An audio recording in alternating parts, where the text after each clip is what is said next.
Chad Skelton is the head of the journalism department. Natania Castillo will now ask Chad about his experience in the KPU community. Well, thank you so much for agreeing to do this interview with us. Yeah, no problem. So when did you first join the KPU community and why? So I started as just a contract faculty. So for the first 7 or 8 years, I just taught a couple of courses while I was full-time with the Vancouver Sun. And then sometime around 2002, I went up to half-time at Kwantlen and down to 3 days a week at the Sun. So I started doing half of the Sun and half of Kwantlen. And then in 2015, I took a buyout from the Sun, and then I've been full-time at Kwantlen ever since. So I've been around for a long time, but I've only been full-time for 5-6 years. So what is your favorite story of your time at KPU, like with a student or staff? But I just in general just really enjoy the process of teaching and sort of seeing students develop. Like one of the fun things is that I sort of teach a couple of first-year courses, and then I teach sort of an upper-level course.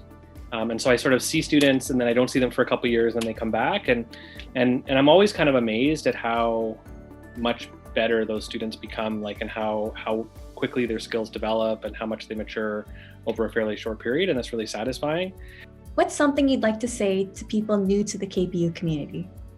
I guess just that you should sort of take advantage of the ability to kind of sample a lot of different stuff, right? Like you might have an idea of what you want to do coming into KPU, or you may not have an idea of what you want to do at KPU. And one of the nice things about the way, I mean, not all programs, but at least like the arts faculty is structured, is that you really have an opportunity to try out a bunch of different stuff kind of in your first year or even your first couple of years before deciding what it is you want to focus on and what you want to major on. And I think that's a really great opportunity, because I think we often kind of get an idea of what we want to do, but the world's a big sort of complex place, right? And there's a lot of fields that, you know, you may never have thought of journalism, you may never have thought of geography, you may never have thought of history. And so even if you got sort of a little bit of interest in it, you might sort of take a few courses and then realize that that's actually kind of your passion and what you want to do, or you've got kind of a skill for something that you never realized before, right? So yeah, I think sort of taking that opportunity to sample broadly and not get too fixed too early on what it is you want to do. Yeah. All right, so the next one is, what are you currently working on?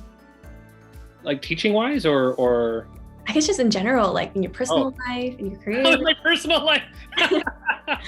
I'm trying to finish some video games. What am I doing? What am I currently working on? I mean, I think the main thing right now, which we're working on, is which I quite enjoy, is as chair trying to kind of figure out, you know, how can we improve this program? How can we make it better serve students' needs? How can we make it succeed?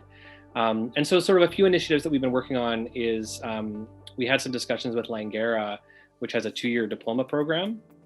And a lot of those students, they get the 2-year diploma and then they're interested in pursuing a degree. And so what we've done is we've set up a transfer agreement with Langara, so that starting this fall, actually, someone that finishes the 2-year Langara program can basically come right into 3rd-year journalism at Kwantlen and get their degree with us.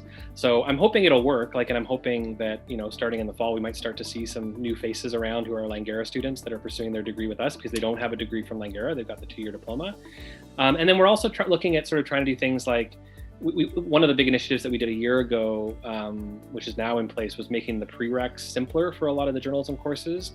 And that makes it easier for people that maybe aren't pursuing a major in journalism or aren't pursuing a minor in journalism, but are really passionate about photography or are really passionate about podcasting or video, to kind of just go and just do those things, right? Like just take a couple of courses and get that specific skill.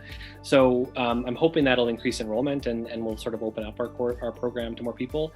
And one of the things that we're also looking at, and I'm hoping will come together in the next couple of years, is trying to offer more courses in the summer than we have in the past. It's always been challenging as a small program, and so we really only kind of offered a couple of sections of intro to journalism and a couple of sections of foundations of comm.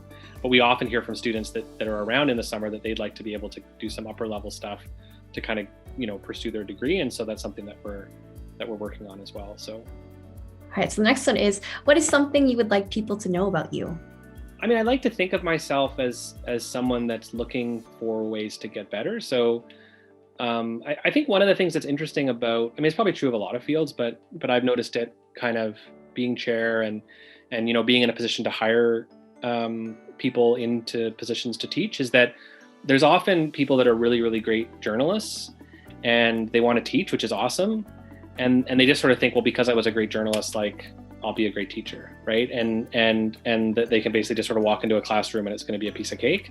And I think anyone that's actually done teaching realizes that it's a whole other skill, right? Being a good teacher, figuring out, like, I know all this stuff, but how do I explain it to people that don't know what I already know? How do I design assignments that are challenging for students, are fun for students, that will assess their ability to kind of, apply the skills that I've taught them and stuff like that. And so that's something I've always sort of paid attention to, but I think, really in the last few years, as I become a full-time instructor, because I think there's something psychologically when you're kind of doing it half-time. I paid a lot of attention to my teaching, but it wasn't my full-time job. I was still half a reporter, half a teacher, whereas now, like, this is my job. I am a teacher. That's like all I do. And so it's really made me focus a lot more on, how can I improve my teaching? So I've been trying to like read more books about kind of, research about how do people learn and how do you design courses in different ways. And I'm kind of looking forward to sort of experimenting with different approaches to teaching and seeing how they work and stuff like that. So, yeah.